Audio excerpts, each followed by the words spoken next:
All right, let's talk about something that's way more than just a tech issue. It's a core part of your business strategy. Today, we're diving into the really powerful security management features in Release 7.0. I'm going to show you exactly how to build a virtual fortress around your company's most valuable asset, its data. So, let's get right into it. Here's what we've got on tap. We'll start with why this stuff is so incredibly important. Then, we'll walk through setting up your main control center, figuring out who gets access to what, and finally, putting your security on autopilot to keep everything locked down. And you know, this really says it all, doesn't it?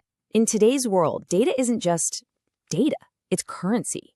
Protecting it isn't just a good idea, it's absolutely essential for survival and for keeping your customers' trust. Let's keep that thought front and center as we go. Okay, let's get to the heart of it. Release 7.0 isn't just some minor update. No, this is a complete rethinking of how we handle who you are and what you're allowed to do in the system. It's all about giving you solid, fine-tuned control.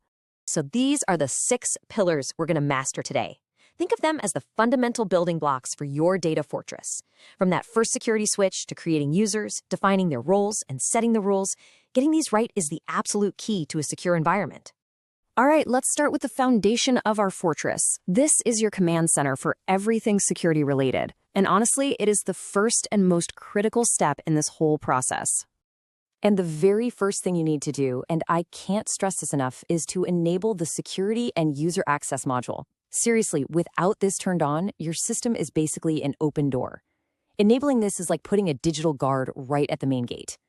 So what actually happens the second you flip that switch? Well, 4 huge security functions just spring to life. First, authentication is now required for everyone, no more exceptions. Second, it creates the super administrator role, giving you ultimate control. And maybe most importantly, the system immediately starts tracking and logging every single thing that happens. This is what creates those essential audit trails you need for compliance and total accountability. Okay, so the walls are up, the guard is at the gate. Now it's time to decide who gets a key, and more importantly, which doors that key can actually open. This is all about managing people and permissions. This brings us to the users and passwords module, and this requires a real shift in mindset. You know, the days of having a generic shared account like sales or front desk, those are over. It's just way too risky. With Release 7.0, every single person who touches the system gets their own unique digital ID. And this right here shows you exactly why. With those old shared accounts, you have zero accountability. If a critical piece of data gets changed, who did it? You have no idea. But with individual accounts, every single action is tied to a specific person. You get a clear audit trail and individual responsibility. Accountability starts right here. Now, just because you give someone a key to the front door doesn't mean they should have access to the treasury, right? This is where user roles become so incredibly powerful. We're going beyond just who can log in, and we're getting into precisely controlling what they can do once they're inside. The system uses a model called role-based access control, or RBAC. This is the industry standard for a reason. The idea is simple. You don't assign permissions to individual people. Instead, you assign permissions to roles, like accountant or sales rep, and then you assign people to those roles. And by doing that, you're automatically enforcing one of the most important concepts in all of cybersecurity, the principle of least privilege. It just means you give users the absolute minimum level of access they need to do their job and nothing more. This one idea dramatically cuts down your risk.